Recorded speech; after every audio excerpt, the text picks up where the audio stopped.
चौटाला साहब आप वापिस तो नहीं आ सकते, लेकिन उनको राजनीतिक सिद्धांत में उनकी सियासत संघर्ष किसान कमेरी के जीवन का ऊंचा उठाने में उनका जो योगदान, सामाजिक रूप से उपेक्षित तबके की मजबूती देने की उन्होंने जो सोच और पार्टी कार्यकर्ताओं के प्रति प्रगट प्रेम उनको अमर बनाता है। बेशक देह के रूप में चौधरी ओम प्रकाश चौटाला जी हमारे बीच में विराजमान नहीं है, लेकिन एक राजनीतिक विचार और संघर्ष के स्रोत के रूप में हमेशा ध्यान में रहेंगे। उनका पूरा जीवन संघर्ष और जज्बे का विवरण है। हमारी चौटाला साहब को सच्ची श्रद्धांजलि यही होगी कि हम उनको दिखाए गए संघर्ष के रास्ते पे चलते रहें, किसान मजदूर की लड़ाई लड़ते रहें और सुनिश्चित करें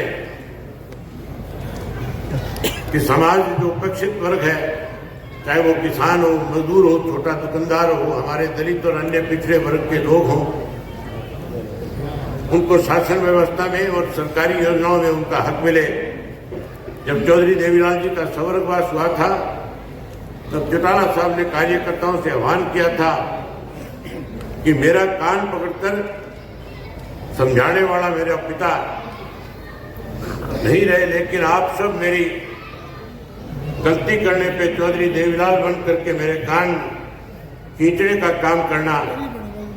आज 21 साल बाद मेरे कान खींचने वाला चौटाला साहब भी परमात्मा को प्यारे हो गए।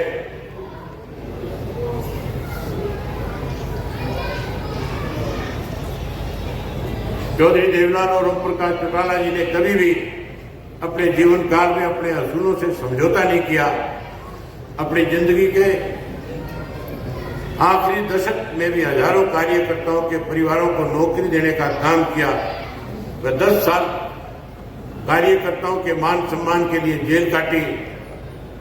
वह जब भी जेल से छुट्टी पे आया करते थे, आराम की जगह गांव देहात के कार्यकर्ताओं से मिला करते थे। वह कहा करते थे, मैं बिल्कुल ठीक हूं। कभी भी उन्होंने कार्यकर्ताओं को कुछ महसूस नहीं होने दिया और कार्यकर्ताओं की हमेशा ये हौसला अफजाई की। उन्होंने मुझे ये भी कहा कि मेरी पूंजी, मेरी ताकत मेरे कार्यकर्ता ही हैं और तू मुझे वायदा कर कि मेरी पूरी कमाई तू संभाल करके रखेगा। मैंने एक बेटे का फर्ज निभाया, एक भाई का फर्ज निभाया और एक पिता का फर्ज निभाया। अब मैं आपसे वादा करता हूं कि जो वचन मैंने अपने पिता को दिया उसे ताउम्र निभाने का काम करूंगा। और आखिर में पार्टी के जुझारू कार्यकर्ताओं को सिर्फ इतना ही कहूंगा कि सुख दुख हमारे जीवन का हिस्सा है। आप हिम्मत रखिए। हम चौटाला साहब को तो वापस नहीं ला सकते, लेकिन उनके सपनों को अवश्य साकार करेंगे। और आज जितने भी महानुभाव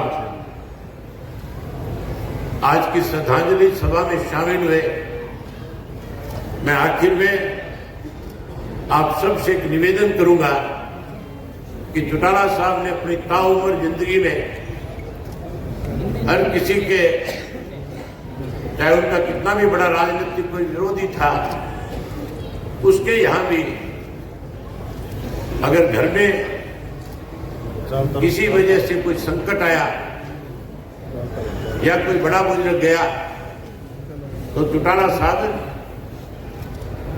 हमेशा उनके बीच में जाकर के खड़े हुए, न केवल उन परिवारों को सांत्वनाएं दी, बल्कि उनमें हिम्मत और हौसला बढ़ाने के साथ साथ उन्हें विश्वास देकर के आते थे कि मैं उस कमी को तो पूरा नहीं कर पाता, लेकिन मेरे जो जिम्मेवारी आप लगाओगे मैं उसको निभाने का काम करूंगा। आज आप इतनी बड़ी संख्या में आकर के आप लोगों ने जो उनके प्रति अपने श्रद्धा सुमन अर्पित किए, मैं उसके लिए आपका बहुत बहुत आभारी हूँ, बहुत धन्यवादी हूँ। और आपसे आग्रह करूंगा कि चौटाला साहब के खेत में पैदा हुए अन्न से आज आप सबके लिए हमने प्रसाद रखा है। आप सब लोग प्रसाद खा करके जाएं, प्रसाद लेकर के जाएं। आप भाई, आपका बहुत धन्यवाद।